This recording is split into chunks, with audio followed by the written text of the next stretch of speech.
Behind பக்தி வழங்கும் நானும் ஆன்மீகமும் ஆன்மீக கருத்தரங்கம். Title sponsor Punniyam foundation. Co-presented by Kolathur Babu catering. Tamilagam எங்கும் கிளைகள் கொண்ட அண்ணமால் institute of hotel management and hospital management படிப்பில் சேர்வதற்கான அட்மிஷன் நடைபெறுகிறது. இந்த ஜென்மத்தில் எவ்வளோ பேர் இருக்காங்க, நமக்கே தெரியாது. இதுக்கு நடுவில் கூட ஏதோ ஒரு சித்தர் உட்காந்துக்கிட்டு இருக்கலாம், கேட்டுக்கிட்டு இருக்கலாம். அவங்கள பார்க்கறது, அந்த பார்வை மட்டும் நம்ம மேலே பட்டா போதும், நமக்கு வந்து அவ்வளோ ஒரு விசேஷங்க. ரொம்ப வருத்தப்பட்டு போறேன். அங்க ஒரு லேடி யாருன்னு தெரியல, ஒரு குட்டி பாப்பா. அது பின்னாடி அவங்க சொல்றாங்க, நான் தான் நல்லி கிட்ட சொல்லிட்டேன்ல, ஒழுங்கா வரமாட்டியா. சத்தியமா செலுத்து போச்சு எனக்கு அந்த ஒரு நிமிஷம்.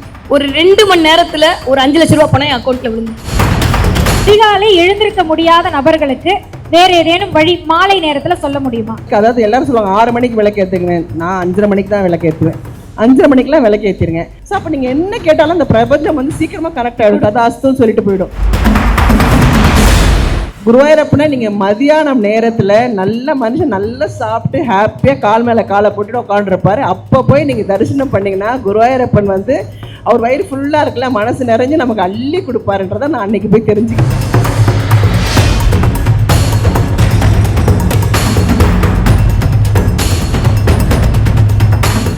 அனைவருக்கும் வணக்கம். நான் ஜெயம் கோபி. இந்த கலியுகத்தில் தர்மம் புண்ணியம் சேர்க்கறதுக்கு எத்தனையோ வழி இருக்குது. அதில் ஒரு முக்கியமான வழியை தான் நான் சொல்ல போகிறேன். கண் பார்வையற்றோர், வாய் பேச முடியாதோர், காது கேளாதோர், ஆட்டிசம் குறைபாடுடையோர், இந்த எல்லா குழந்தைங்களுமே தெய்வ குழந்தைகள் சொல்லுங்கள். அந்த குழந்தைகள் எல்லாருமே தெய்வத்துக்கு சமமானவர்கள். உங்களுக்கு ஏதேனும் கேள்விகள் இருந்ததுன்னா நீங்க கண்டிப்பா அவங்களோட கேட்கலாம். அம்மா, இப்போ நான் தனியாக இருக்கும் போது நான் வந்து ஒரு 5-6 வருஷத்துக்கு முன்னாடி ரொம்ப தனிமையாக உட்காந்துட்டு இருக்கும் போது நீங்கள் கருமாரி அம்மன் பற்றி பேசும்போது நான் பார்த்துருக்கேன், யூடியூப்லலாம் பார்த்துருக்கேன். அப்போல்லாம் ரொம்ப ஆசைப்பட்டிருக்கேன் உங்களை நான் நேரில் பார்க்கணும் அப்படின்னு சொல்லிட்டு.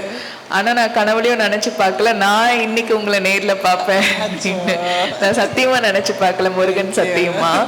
எனக்கு இல்லை, அது வந்து நீங்கள் நினச்சிட்டே இருக்கு, இன்டென்ஸாக நீங்கள் அப்போ இது வந்து கேட்டிருக்குது, யூனிவர்ஸ் கேட்டிருக்குது, அதனால நம்ம இன்னைக்கு பார்க்குறோம். இப்போல்லாம் நினைக்கும் போது இந்த அம்மா மாதிரி நம்ம எப்போ வந்து ஒரு சின்ன சனம் வந்து மாற மாட்டோமா அப்படின்னு இருக்கும். ஆனால் இவ்வளோ தைரியம் எப்படி உங்களுக்கு வந்தது? சக்தி தான். என்னன்னா எல்லாருக்கும் நம்மளை பிடிக்கணும்னு அவசியமே இல்லையா பாப்பா. நமக்கு எல்லாரையும் பிடிக்கலாம், நமக்கு எல்லாரையும் பிடிக்கலாம். நல்லவங்க கெட்டவங்க, இவங்க சின்னவங்க பெரியவங்க அப்படிலாம் கிடையாது, வேதமே இல்லை. நமக்கு எல்லாரையும் பிடிக்கலாம். ஆனால் எல்லாருக்கும் நம்மளை பிடிக்கணும்னு அவசியமே கிடையாது. ஃபர்ஸ்ட் ஆஃப் ஆல் மென்டலி அதை நம்ம ஃபிக்ஸ் பண்ணிக்கணும். ஆனால் உங்களுக்கு நிறைய பேர் துரோகம் செஞ்சிருப்பாங்க. அது நான் அவங்களுக்கு முன்னாடி ஜென்மத்தில் என்ன பண்ணணும்னு எனக்கு தெரியாதுல்ல, அதுவா இருக்கலாம்ல, அப்படியே எடுத்துக்கலாமே, அப்படி எடுத்துக்கலாம் இல்லையா. அந்த மனப்பக்கம் எப்படி உங்களுக்கு நிறைய சமட்டியால அடிச்சா வரும்டா. ஏன்னா அதுதான், அது பிளஸ்ஸா எடுத்துக்கணும். நம்ம மைனஸே பிளஸ்ஸா எடுத்துக்கணும். இப்போ நான் அதுதான் எவ்வளோ பேர், அதை நான் சொல்ல விரும்பல, பட் அவங்களுக்குலாம் நான் போன ஜென்மத்தில் என்னவோ பண்ணியிருக்கேன், அதெல்லாம் நான் இப்போ தொலைச்சிட்டு வரேன், அது கொடுக்கறத பற்றி நினைக்கவே கூடாது. No problem. இதை விட நான் வந்து வேற லெவல் சுனாமி மாதிரி வருவேன்ற அந்த கான்ஃபிடென்ட் லெவல் எனக்கு கொஞ்சம் ஓவர். நல்லிம்மா, நானும் நீங்களும் ஒரு 15 இயர்ஸ் பழக்கம். எனக்கு உங்கள் பக்தி தெரியும், நீங்கள் எப்படி எல்லாமே எனக்கு தெரியும். பட் மக்களுக்காக நான் இந்த கேள்வி உங்கள்கிட்ட கேட்குறேன். உங்களோட பாயிண்ட் ஆஃப் வியூவில் பக்தியை நீங்கள் எப்படி சொல்லுவீங்க? ஹவ் வில் யூ டிஃபைன் பக்தி? நான் வந்து ரொம்ப இந்த விரதம் இருக்கிறது, இந்த தலை குளிச்சுட்டு போய் சாமி அப்படியே வெட்டு, அதெல்லாம் இருந்த ஒரு காலத்தில். ஆனால் அதுக்கான ஆன்சர் எல்லாம் எனக்கு இப்போ தான் கிடைக்குது. ஸோ நான் வந்து என்னுடைய எங்கள் கிச்சா மாமா, எங்கள் கோவிந்தா மாமா, அது எங்கள் அம்மா, எங்கள் அப்பா, இப்படி உறவுகளாக நான் ஆனதுக்கப்புறம் என்னோட பக்தி வந்து வேறு லெவலில் போயிட்டுருக்குது. யாராவது கேட்டால் பைத்தியம் கூட சொல்லுவாங்க, பட் அதை பற்றி கவலை இல்லை. நான் வந்து அந்த அளவுக்கு தான் சாமி கும்பிடுவேன். இப்போ நான் உட்காந்துட்டே இருப்பேன். நான் சாப்பிட ஒரு பிரியாணி சாப்பிட போகிறேன்னு வச்சுக்கோங்களேன், இப்படி திரும்பினா என் சாமி எல்லாம் உட்காந்துருக்கோம். எல்லாரும் எடுத்துக்கோங்க, நான் சாப்பிட போகிறேன் அப்படின்வேன். அதுக்காக நான் அதை வச்சு அந்த ஆரத்தி காட்டி இந்த ஸ்வாஹாலாம் சொல்லிட்டு அப்படிலாம் இல்லை. நான் சாப்பிட போகிறோமா, நீங்களாம் சாப்பிட்டீங்களா, எடுத்துக்கோங்க, நான் ஒரு 10 நிமிஷம் வெயிட் பண்ணுறேன். இப்படி திரும்பிப்பேன். 10 நிமிஷம் கழிச்சு நான் எடுத்து ஓகே பாய் அப்படி நான் சாப்பிட்ருவேன். ஸோ என்னோட பக்தி வந்து வேற மாதிரி இருக்கும். என்னோட பக்தியில் இன்னொரு இப்போ ஒரு மிராக்கல் ஒன்று நடந்துச்சு. சொல்லுங்கம்மா. நாங்கள் வந்து மேங்களூர் ட்ரிப் ஒரு பெருசாக போட்டு வந்துக்கிட்டே இருந்தோம்.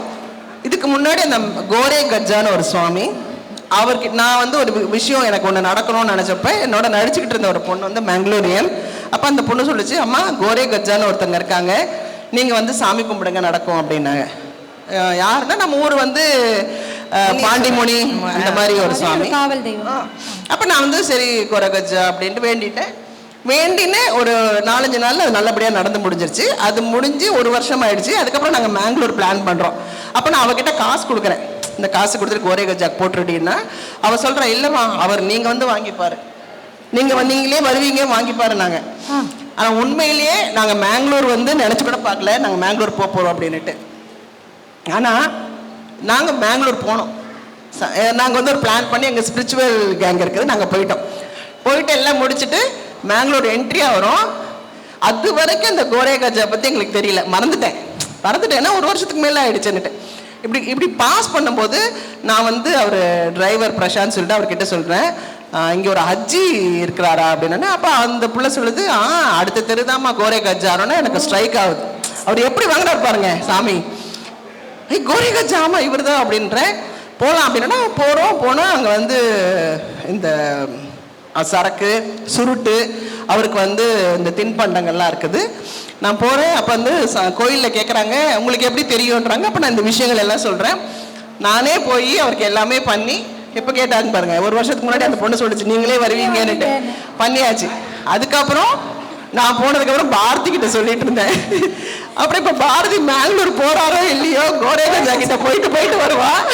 அவளுக்கு பயங்கரமா நடந்துகிட்டு இருக்குது எல்லாமே. இப்ப கூட எனக்காக கோரகஜா போய் பார்த்துட்டு வந்திருக்கா. ஆமா, இன்னைக்கு பிரசாதத்தோட வந்து இங்க வந்த உடனே முதல்ல அவருக்கு தான் முதல்ல காசு கொடுத்த, நீ அடுத்த வாட்டி போட்டுறவருக்கு அப்படின்னு. அதாவது நல்லிமாவோட ஒரு ஸ்பிரிச்சுவல் டூர் போனாலே ஒரு அதிசயம் கண்டிப்பா நடக்கும். நாங்க இதுக்கு போயிருந்தோம், ஹொரநாடு. நல்லிமா சொன்னாங்க, இப்போ என் ஆத்தா வருவா பாரு அப்படின்னாங்க. நாங்கள் ஆத்தான்னா யாரு அப்படின்ட்டுன்னு நினச்சிட்டே இருந்தோம். வருவா பாருடி அப்படின்னாங்க என்கிட்ட. நாங்கள் சிலுக்குது எனக்கு உடம்பு.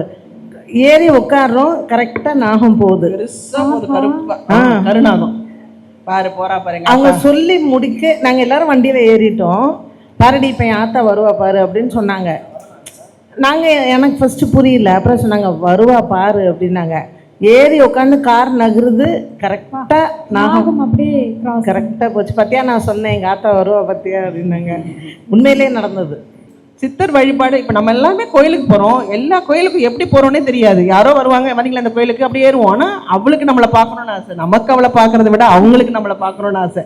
அதே மாதிரி சித்தர் வந்து இந்த ஜென்மத்தில் எவ்வளோ பேர் இருக்காங்க, நமக்கே தெரியாது. இதுக்கு நடுவில் கூட ஏதோ ஒரு சித்தர் உட்காந்துக்கிட்டு இருக்கலாம், கேட்டுக்கிட்டு இருக்கலாம். அவங்கள பார்க்கறது, அந்த பார்வை மட்டும் நம்ம மேலே பட்டால் போதும், நமக்கு வந்து அவ்வளோ ஒரு விசேஷங்க. நான் விசிறி சாமியார் ஐயாவை பார்த்துருக்கேன். இங்கே என்னது பொள்ளாச்சியில் புறவிப்பாளையம் அவரை பார்த்துருக்குறேன். அதுக்கப்புறம் மாயம்மாவை பார்த்துருக்கேன். ஸோ சித்தர் வழிபாடு வந்து உண்மையிலேயே வந்து நமக்கு வந்து நான் இருக்கேன், குருமார்கள் தான் அவங்க நம்மளோட இருக்காங்கன்றது அது வந்து அவங்க நமக்கு காட்டுவாங்க. ரொம்ப மகிழ்ச்சி. இன்றைக்கு நானும் ஆன்மீகமும்ல நிறைவா வித்யா கார்த்திக் அவர்கள் ஒரு கேள்வி. கேளுக்கண்ணே.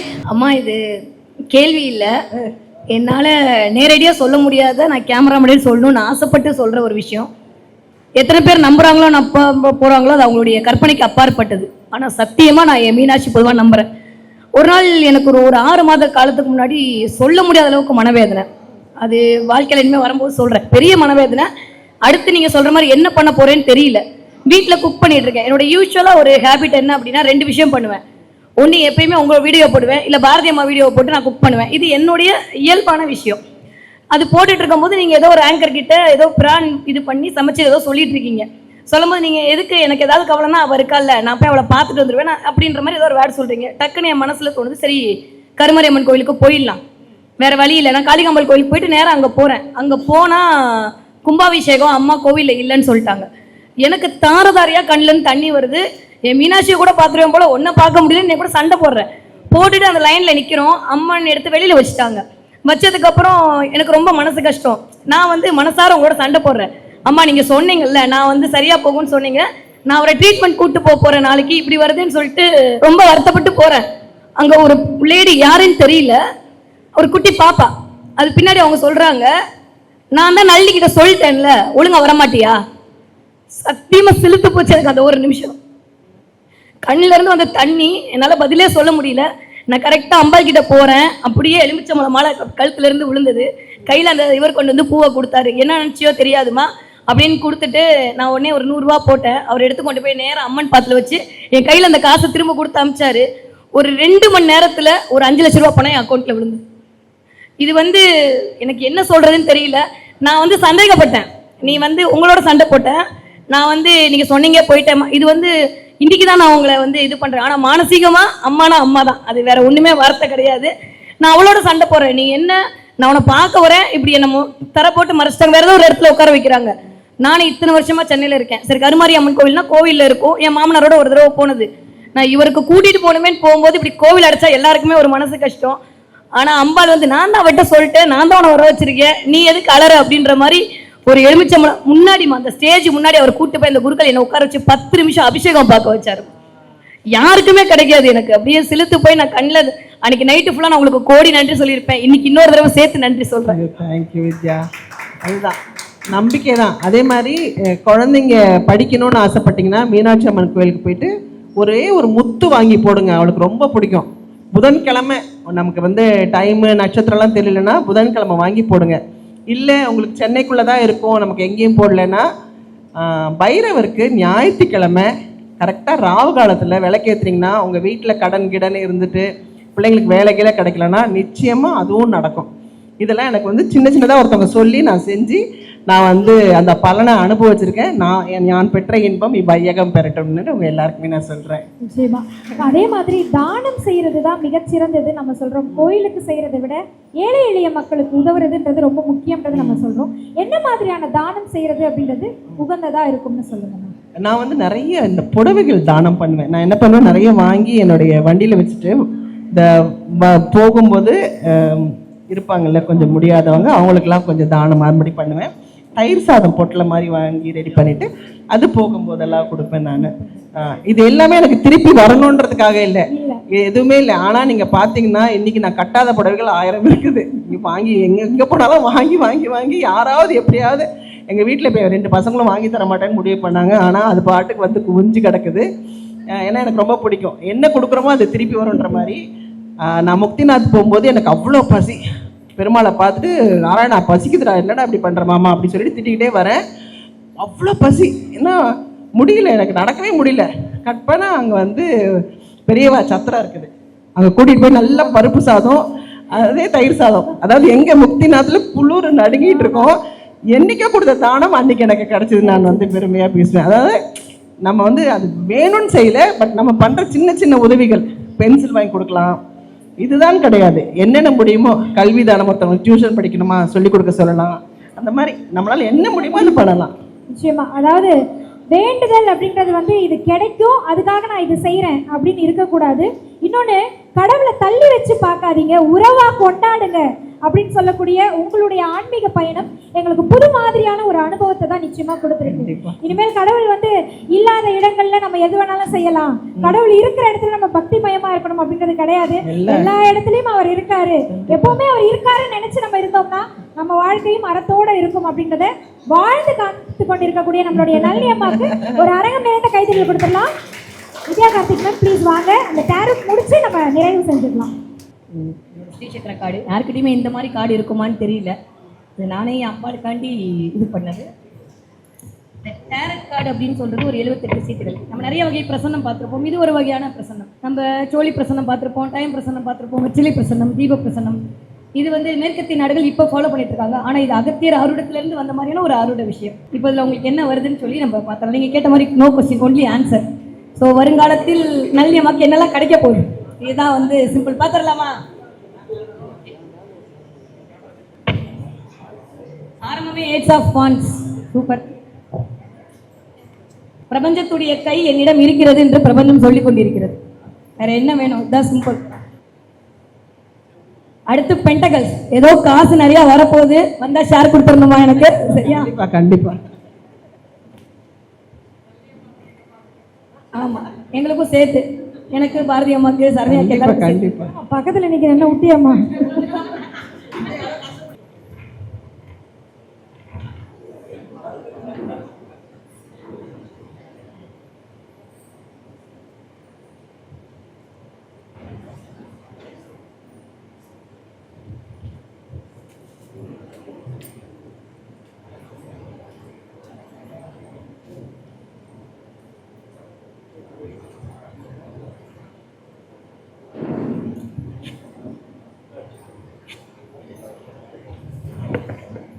நைட் ஒழுங்கா தூங்க மாட்டீங்களாமா? நல்லா தூங்குவேன், சூப்பராக தூங்குவேன். ஏதாவது பிள்ளையார் கோவில் கட்டணும்னு யோசிச்சுட்டு இருக்கீங்களா? இல்ல அதுக்காக யாராவது உங்ககிட்ட வந்து நிதி கேட்பதற்கான வாய்ப்புகள் இப்போ சமீபத்தில் நடக்க போகுது. சிவன் கோவிலுக்கு ஏதாவது நீங்க பண்ண புண்ணியத்துடைய எனர்ஜி உங்க பிள்ளைங்களுக்கு ஒரு வீட்டுல ஒரு வீடு கட்டுறதுக்கான அமைப்பை கொண்டு வந்து கிரியேட் பண்ண போதுமா? சூப்பர். அதே மாதிரி நீங்கள் சாமி கும்பிடும்போது மேக்ஸிமம் ஒரு ப்ளூ கலர் ட்ரெஸ்ஸோ ஒரு ப்ளூ கலர் டவலோ அது மேலே போட்டுட்டு நீங்கள் ஒரு விளக்கேற்றுறது அதெல்லாம் பண்ணிங்கன்னா நல்ல ஒரு எனர்ஜி உங்களுக்கு கிடைக்கும். அதுவும் பண்ணுங்கள். இப்போ நான் வந்து குருவாயூர் போனேன். குருவாயூர் வந்து நான் ஒரு 5 வருஷத்துக்கு முன்னாடி போகும்போது வந்து குருவாயூரப்பனை எனக்கு வந்து பார்க்கவே முடியல, ஏன்னா ரொம்ப தூரமாக இருந்து பார்த்தேன். அப்போ என்ன கிருஷ்ணா நீ வந்து எனக்கு உன்னை பார்க்கணுன்னு ரொம்ப ஆசைப்பட்டேன், பார்க்க முடியலையே அப்படின்னு சொல்லிட்டு அவர்கிட்ட கோச்சிட்டு வந்துட்டேன். ஆனால் இப்போ ஒரு 5 இயர்ஸ்க்கு அப்புறமா சீமாக்கா வந்து என்னை கூட்டிகிட்டு போனாங்க. நீ வாடி குருவாயூர் தானே பார்க்கணும் அப்படின்னு சொல்லிட்டு. குருவாயூரப்பனை எப்படி பார்க்கணுன்னு கூட இருக்குங்க. குருவாயூரப்பனை நீங்கள் மதியானம் நேரத்தில் நல்ல மனுஷன் நல்லா சாப்பிட்டு ஹாப்பியாக கால் மேலே காலை போட்டுட்டு உட்காந்துருப்பாரு. அப்போ போய் நீங்கள் தரிசனம் பண்ணிங்கன்னா குருவாயூரப்பன் வந்து அவர் வயிறு ஃபுல்லாக இருக்குல்ல, மனசு நிறைஞ்சு நமக்கு அள்ளி கொடுப்பாருன்றதை நான் அன்னைக்கு போய் தெரிஞ்சுக்கிட்டேன். அவர் நான் போகிறேன் ஓப்பன் பண்ணோடனே நான் முதல்ல போய் குருவாயூரப்பனை பார்க்குறேன். அழகாக அந்த கோல் வச்சுட்டு ரொம்ப சந்தோஷம். அன்றைக்கி நீ வந்து பார்க்கலன்னு சொன்னல, இன்றைக்கி பாரு எவ்வளோ நேரம் வேணா பாருன்னு அவரை போத்தி நிற்க வச்சு என்னை பார்க்க வச்சு அனுப்புனார். ஸோ இது எல்லாமே நம்ம ஒரு நாள் நினச்சது கண்டிப்பாக ஒரு நாள் நடக்கும்ன்றது நம்பிக்கையோடு இருந்தீங்கன்னா நிச்சயமாக நடக்கும். நிச்சயமா ரொம்ப மகிழ்ச்சி, மனநிறைவாக இருந்தது. சகோதரர் வந்து உங்ககிட்ட ஒரே ஒரு கேள்வி கேட்கணும் அப்படின்னு விருப்பப்படுறாரு. அதாவது நீங்கள் காலையில் வெள்ளனே எழுந்திரிச்சு சாமி கும்பிட சொன்னதை இங்கே உள்ள குறைஞ்சது ஒரு 95% பேர் செஞ்சிருவோம், அதில் எந்த மாற்றம் கிடையாது. இதை தாண்டி ஒரு 5% எந்திக்க முடியாத சூழ்நிலை இருப்பாங்க பார்த்தீங்களா, அவங்களுக்கு ஈவினிங் நேரத்தில், அதாவது மாலை நேரத்தில், இந்த நேரத்தில் உங்களுடைய இஷ்ட தெய்வத்தையோ அல்லது நீங்கள் சொன்ன மாதிரி நம்ம அம்மன் கருமாரி அம்மனையோ கும்பிட்டிங்கன்னா உங்களுடைய வாழ்க்கையில் மிகப்பெரிய வெற்றி வரும் அப்படிங்கிறது உங்களுடைய மேலான கருத்தை சொல்லுங்கள். அதாவது அதிகாலை எழுந்திருக்க முடியாத நபர்களுக்கு வேற ஏதேனும் வழி மாலை நேரத்தில் சொல்ல முடியுமா? கண்டிப்பாக. இப்போ வந்து நம்ம 6 to 7 இப்போ திங்கக்கிழமை சந்திரஹோரம் வரும், அப்போ விளக்கேற்ற முடியலன்னா மத்தியானம் இருக்குல்ல கரெக்டாக 1 and 2 சந்திரஹோரையில் அப்போ ஏற்றுங்க. அதையும் முடியல 5:30 மணிக்கு விளக்கு, அதாவது எல்லாரும் சொல்லுவாங்க 6 மணிக்கு விளக்கு ஏற்றுக்குவேன், நான் 5:30 மணிக்கு தான் விளக்கு ஏற்றுவேன். 5:30 மணிக்கெலாம் விளக்கு ஏற்றிருங்க. அதுவும் முடியலையா 8 to 9 ஓரை இருக்கும், அந்த ஓரையில் விளக்கு ஏற்றுங்க. நமக்கு நம்ம சாமி தானே, நீங்க இப்படி தான் பண்ணணும்னு எதுவுமே வழிமுறையே கிடையாது. நான் ஏன் அந்த 3:30 4:30 சொல்கிறேன்னா, ஏன்னா எல்லா கடவுளும் ஃப்ரெஷ்ஷாக இருப்பாங்க. நம்மளே பாருங்களேன், மைண்டு ஃப்ரெஷ்ஷாக இருக்கும்போது என்ன கேட்டாலும் நம்ம பிள்ளைங்களுக்கே செய்கிறேன்டா உனக்கு செய்யாமடா அப்படின்னுவோம். அந்த மாதிரி அவங்க எல்லாமே அவங்கவுங்க இடத்துக்கு போகிறதுக்கு முன்னாடி நம்மளை பார்ப்பாங்க, நம்மளை சந்தோஷமாக. நீங்கள் அந்த வானத்தை பார்த்தாலே உங்களுக்கு தெரியும், அவ்வளோ ப்ளசண்ட்டாக இருக்கும். ஸோ அப்போ நீங்கள் என்ன கேட்டாலும் அந்த பிரபஞ்சம் வந்து சீக்கிரமாக கனெக்ட் ஆகிடும், அது அஸ்துன்னு சொல்லிட்டு போயிடும். ஸோ அந்த கனெக்ஷன் தான் சொல்கிறேன். நான் வந்து பிரம்ம முகூர்த்தமோ இதை பற்றி சொல்லலை, அமிர்தம் நேர்மை, எனக்கான அமிர்தம் நேர்மைன்னு சொல்லுவேன். இங்கே வந்து கற்றுக்கிட்டோம், தெரிஞ்சுக்கிட்டோம். நம்ம யூடியூப் சேனலில் பார்க்குற கோடான கோடி நபர்களும் இதை தெரிஞ்சுக்குவாங்க. ஸோ இருந்தாலும் பண்ண முடியாத சூழ்நிலை உள்ளவங்களுக்கு உங்க மூலமா ஏதாவது ஒரு அருள் வாக்கு மாதிரி, அதான் வேற ஒன்றும் கிடையாது. அருள் வாக்குல இல்லை, செவ்வாய்க்கிழமை ஏதாவது வேலை இல்லை வேலை கிடைக்கல அப்படின்னு நினைக்கிறவங்க அங்காரகனை நினைச்சு ஒரு விளக்கு வீட்டில் கூட ஏற்றுங்க. முடிஞ்சா முருகனை போய் பாருங்க. 8 to 9 அதே தான் நான் சொல்றேன். சாயந்தரமா 8 to 9 கொஞ்சம் ஃப்ரீயா தான் இருப்பாங்க. என்ன விளக்குமா? சாதாரணமா ஒரு நெய் தீபமோ ஒரு சாதாரண விளக்கு ஏற்றினாலே போதும். எந்த சாமியும் இதுதான் பண்ணணும் இதுதான் பண்ணணும் இதுதான் கொடுக்கணும்னு எந்த சாமியுமே சொல்லலைங்க. சாமியை வந்து நீங்கள் அதான் சொல்கிறேனே, உங்களோட அணைச்சிக்கோங்க. சாமி வந்து உங்ககிட்ட வந்துடும். நாங்களாம் பெருசாக வந்து இந்த நாள் இப்போ இங்கே போய் பார்க்கணும், இந்த நாள் இவ்வளோ கூட்டத்தில், நான் எந்த நாள் கிழமையிலுமே சாமியை பார்க்க மாட்டேன். எல்லா செவ்வாய்க்கிழமை போனால் நான் புதன்கிழமை போவேன், எல்லா வியாழக்கிழமை போனால் நான் வந்து சனிக்கிழமை போவேன். அப்படி மாற்றி போவேன். ஏன்னா எனக்கும் அவங்களுக்குள்ள கனெக்ஷன்ஸ். இந்த நாள் போனாதான் நல்லா இருக்கும், அடுத்த அந்த நாள் வந்து எல்லா நாளுமே நல்ல நாள் தான், எல்லா நாளும் நல்ல நாள் தான். நம்ம எல்லாருமே நல்லவங்க தான். நம்ம எப்படி நம்ம வந்து ஷிஃப்ட் ஆகிறோம் அந்த சூழ்நிலை தான். ஸோ அதனால நீங்கள் தயவு செஞ்சு இந்த 3லேருந்து 4 விளக்கு மட்டும் ஏற்றி பாருங்களேன். சும்மா மூஞ்சி கை கால் கழுவிட்டு விளக்கு ஏற்றுங்க, வேற ஒன்றும் இல்லை. என்னென்னா படுக்கையை மட்டும் கொஞ்சம் கரெக்ட் பண்ணி வச்சுட்டு மூஞ்சி கை கால் கழுவிட்டு விளக்கு ஏற்றுங்க. நிச்சயமாக நடக்கும், நிச்சயமாக நடக்கும். ரொம்ப நன்றிமா, ரொம்ப நன்றி. Thank you so much. நன்றிமா, நன்றி. நிறைவா பிஹைண்ட் பக்தி நேயர்களுக்கு ஒரு வாழ்த்து சொல்லி இந்த நிகழ்ச்சியை நீங்க நிறைவு செய்யணும்னு நான் விருப்பப்படுறேன். உண்மையிலேயே வந்து இந்த ஆன்மீக தேடல் மாதிரி ஆயிடுச்சு இது. உண்மையிலே நானும் ஆன்மீகமுன்றதை விட எனக்கே என்னால் நான் வந்து வரும்போது சொல்லிட்டு வந்தேன், என்னுடைய கருமாரி அம்மன் வந்து என் நாக்கில் வந்து எல்லாருக்கும் நல்லது சொல்லணும் அப்படின்ட்டு அவளே என் கூட வந்து சொன்ன மாதிரி நான் ஏன்னா யார்கிட்டையுமே இவ்வளோ நாள் இப்படியெல்லாம் பேசுனதே கிடையாது.